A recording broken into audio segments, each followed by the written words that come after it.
Hello, friends, and welcome back. I hope you're well, and I hope you're having a great summer. Over the years, quite a few of you have reached out asking for the very basics of Christian mysticism. Tara Ann writes, "What sort of education do you recommend for a baby mystic seeking to mature?" Now, that's an excellent question, but it's not an easy question to answer. Christian mysticism is a huge field of study with lots of different writings and practices and schools of thought from lots of different time periods all around the world. The history, the theory, the practice, it can be overwhelming, especially if your goal is just to grow in your own personal spirituality.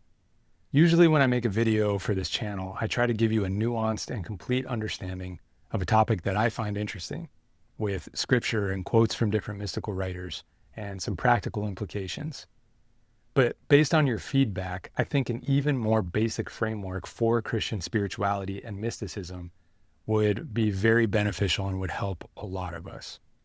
So I'm going to share the basics, the main branches, the essentials of Christian mysticism that I keep coming back to, the things that I've learned from this tradition that have become foundational to my own relationship with God. I'm going to keep these as short and straight to the point as I can, which means a lot fewer quotes and references. Each video will be one essential idea to chew on, one piece of the puzzle that is Christian mysticism and the spiritual life with Christ. I really hope that these basics are as helpful to you as they have been for me. So where do we start? We could start with apologetics and modern arguments for God from reason or from nature. We could start with brain science and what it says about spirituality. We could start with the history of Christian mysticism and look at all the Christian mystical schools in historical order. We could start with the Bible and with Christian history. But I actually want to start with something even more basic. Before there was a Bible, before there was Christianity or Judaism or religion or science or rational philosophy, there were human beings living in a world of terror and wonder that we didn't fully understand. And no matter what answers we have found or developed over the millennia to explain it all, we are still fragile creatures in a mysterious world. And that is the root of spirituality and mysticism. Mystery and wonder, a longing, a stretching of the soul to connect with the unknown reality within and beyond our small selves. Today, the constant flow of information and the weariness that we get from the politics and the news, the advances of science, it's all grinding the wonder and the curiosity and the joy right out of us, one new fact at a time. But no matter what we learn from experience and from science and from philosophy or religion, we have to make sure that we never lose that primal sense of wonder and mystery about nature, about ourselves, about where we come from and where it's all headed, about what it all means. Wonder and mystery keep us humble. They keep us curious. They keep our souls alive and reaching beyond ourselves for more. And that's where I want to start. I can't find the source for this. Maybe you can help me. But a few years ago, I either heard or read something that I keep coming back to for myself and when other people ask me about my reasons for faith. I'm pretty sure that what I heard was a formal list of 5 essential mysteries to existence. Over time, I've kind of played with that list and I've added something that's important to my own spirituality. So now it's a little bit more of a personalized list of 6 essential mysteries.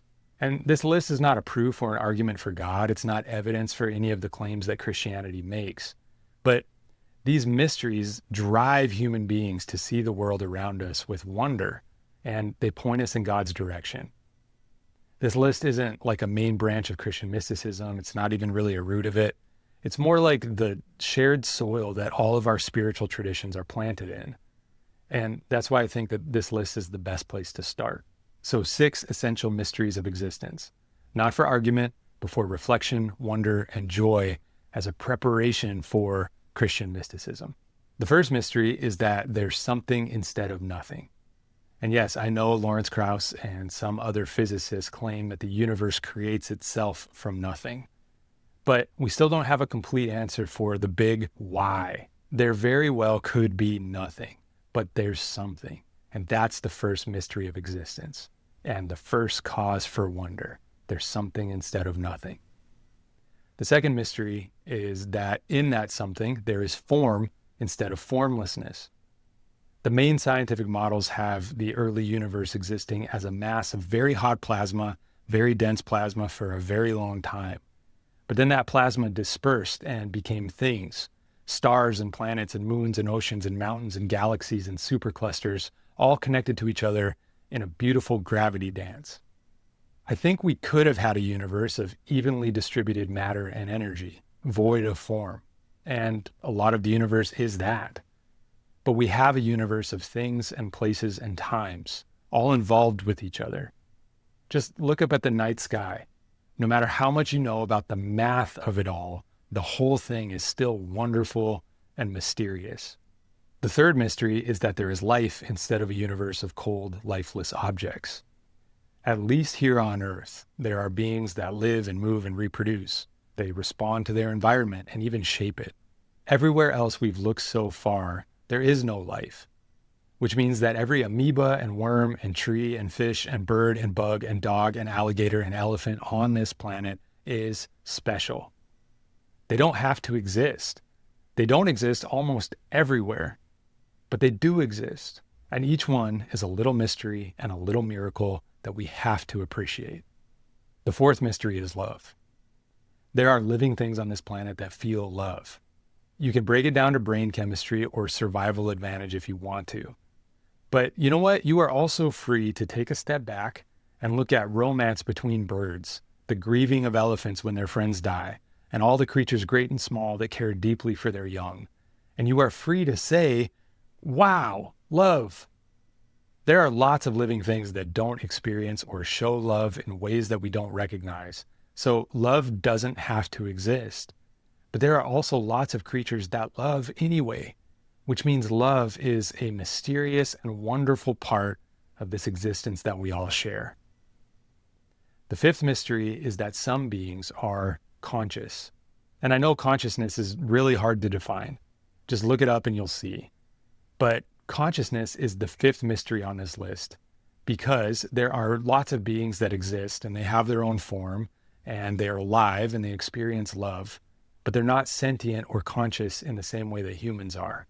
We ask questions like, where am I from and where am I headed and what do I mean and who am I and what is the nature of existence? And we wonder about those things and we talk about them and we even worry about them. Again, conscious creatures don't have to exist, but we do exist. So just the fact that we can debate what consciousness means is a mystery and a source of wonder, and we should appreciate it way more than we do. The sixth mystery is that we can see and appreciate beauty. This is the mystery that I added to the list because it's something that I think about a lot. Obviously, our appetites pull us toward other beings. We're pulled toward food, we're pulled toward mates, we're pulled toward community, and we see beauty in these things because they meet our needs. We can also see beauty in people that we love, in our children, in our elders, in our spouses, even in our dogs and our cats.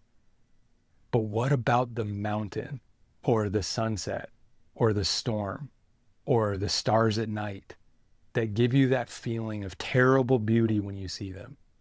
What about a song, or a painting, or a poem, or a well-designed building, or a perfect joke? We are surrounded by beauty. And to me, the miracle, the mystery, is that we have something in us that is capable of noticing beauty and appreciating it. And I know this is a mystery because when I'm busy or hungry or sad, I don't see the beauty around me. And then suddenly my soul comes to life and I see it. And almost as mysterious as the beautiful thing itself is that thing in me that wakes up and recognizes beauty. The appreciation of beauty doesn't have to exist. A lot of living beings don't have it, and I don't have it all the time. But for some of us, sometimes our eyes and ears and hearts and souls open, and we're suddenly aware that we are in a world of endless wonder and beauty. And what is that, if not a mystery and a miracle and a cause for celebration and gratitude? So there's my list of 6 essential mysteries to existence. being, form, life, love, consciousness, and beauty. And I know we're still a long way off from the core ideas of Christian mysticism, but are we actually that far away? These mysteries are the common dirt from which all spirituality grows. And if you contemplate them with wonder and curiosity and stretch your soul toward them, you will be so ready for what the Christian mystics have to say about life and love and God and spirit and you. As always, thank you for all the great comments and questions. Join the conversation. Make sure you're subscribed for what comes next. And we'll see you soon until Christ is formed in us.